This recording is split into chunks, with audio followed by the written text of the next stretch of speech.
اللہ رب العزت جب اپنے بندے کو آزماتا ہے تو اس کا صلہ بھی بڑھا دیتا ہے، اس کو اجر بھی زیادہ عطا کرتا ہے۔ بندہ یہ سمجھتا ہے کہ شاید میرے ساتھ زیادتی کی گئی ہے، شاید قدرت نے میرے ساتھ ظلم کیا ہے، لیکن خالق کائنات فرماتا ہے وَلَنَبْلُوَنَّكُمْ بِشَيْءٍ مِّنَ الْخَوْفِ، ہم اپنے بندے کو آزماتے ہیں کسی چیز کے ساتھ بھی۔ وہ خوف بھی ہو سکتا ہے، من الخوف والجوع، وہ بھوک بھی ہو سکتی ہے، وَنَقْصٍ مِّنَ الْأَمْوَالِ وَالْأَنفُسِ وَالثَّمَرَاتِ، وہ مال کا اور جان کا اور جو ہے وہ پھلوں کی کمی کا نقصان بھی ہو سکتا ہے۔ وَنَقْصٍ مِّنَ الْأَمْوَالِ وَالْأَنفُسِ وَالثَّمَرَاتِ وَبَشِّرِ الصَّابِرِينَ۔ اللہ رب العزت فرماتا ہے کہ جب ہم اپنے بندے کو بھوک کے ساتھ اور مال میں، جان میں اور ثمرات میں یعنی پھلوں میں کمی کے ساتھ آزماتے ہیں، تو جب وہ اس پہ صبر کرتا ہے تو اللہ رب العزت فرماتا ہے وَبَشِّرِ الصَّابِرِينَ، صبر کرنے والوں کے لیے خوشخبری ہے۔ ارے خوشخبری سنا دو جو صبر کرتے ہیں کہ اللہ رب العزت ایسے نہیں آزماتا، بلکہ جب وہ آزمائش میں ڈالتا ہے تو اس کے بعد ایک تو اس میں سے نکلنے کا رستہ بناتا ہے، پھر اس میں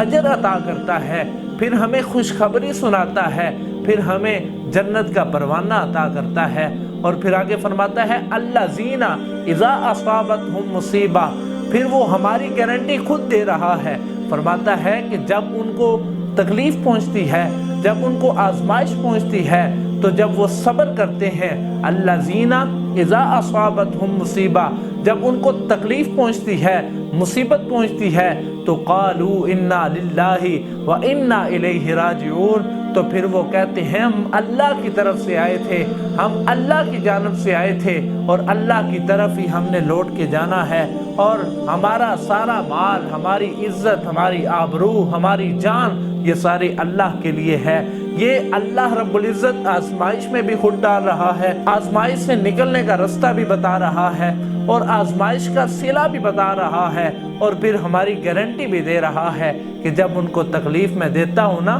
جب ان کو میں آزمائش میں ڈالتا ہوں نا، جب ان کو میں مصیبت میں ڈالتا ہوں نا، تو پھر وہ یہ نہیں کہتے کہ ہمارے ساتھ ظلم ہوا ہے، پھر وہ واہ ویلا نہیں کرتے، پھر وہ شور نہیں مچاتے، پھر وہ جو ہے وہ فتنہ فساد برپا نہیں کرتے، بلکہ کہتے ہیں ہم اللہ کی طرف سے آئے تھے اور ہم نے اللہ کی طرف ہی لوٹ کے جانا ہے۔ برادران اسلام، گارنٹی کون دے رہا ہے؟ وہ رب جس نے ہمیں پیدا کیا ہے، وہ رب جو ہمارا حساب لے گا، وہ رب جس نے ہمیں دنیا و آخرت کی کامیابیاں عطا کرنی ہے، وہ رب جس نے ہمیں نعمتیں عطا کی ہیں، وہ رب جس نے ہمیں ثمرات عطا کیے ہیں، وہ رب جس نے ہمیں سبزیاں عطا کی ہیں، وہ رب جس نے ہمیں جو ہے وہ اولاد کی دولت عطا کی ہے، وہ رب جس نے ہمیں دنیا جہان کی نعمتیں عطا کی ہیں، اور وہ رب جو ہمیں جنت عطا کرے گا۔ برادران اسلام، اس سے بڑی بات کیا ہو سکتی ہے کہ ہم اس کے بندے ہیں،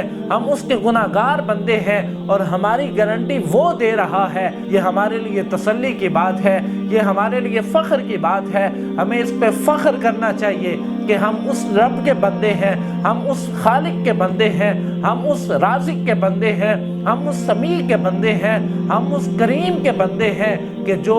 ہمیں آزماتا بھی ہے، ہمیں صلہ بھی عطا کرتا ہے، ہمیں خوشیاں بھی عطا کرتا ہے، اور ہمیں اس پہ خوشخبری بھی سناتا ہے، وہ ہمیں اس پہ جو ہے وہ انعام بھی عطا فرماتا ہے۔ اس لیے ہمیں نہ تو گھبرانا چاہیے، نہ واہ ویلا کرنا چاہیے، نہ ہمیں شور برپا کرنا چاہیے، بلکہ ہمیں اپنے رب کی دی ہوئی ہر نعمت پہ، خواہ وہ صبر ہے، خواہ وہ شکر ہے، خواہ وہ خوشی ہے، خواہ وہ غمی ہے، ہمیں اس پہ اپنے رب کا شکر ادا کرنا چاہیے، کیونکہ اللہ فرماتا ہے لَإِن شَكَرْتُمْ لَأَزِيدَنَّكُمْ، ارے تو جتنا شکر ادا کرے گا میں تیری نعمتوں میں اضافہ کر دوں گا، اور اگر تو میرا انکار کرے گا، اگر تو صبر نہیں کرے گا، اگر تو شکر نہیں کرے گا، تو میں تیری نعمتیں کم کر دوں گا۔ یہ کم بھی اس لیے کی جا رہی ہیں تاکہ بندہ مومن کو احساس ہو جائے کہ اللہ رب العزت کو ہمارا شکوہ کرنا پسند نہیں ہے، بلکہ اللہ رب العزت کو ہمارا شکر کرنا پسند آ گیا ہے۔ اس لیے ہر حال میں،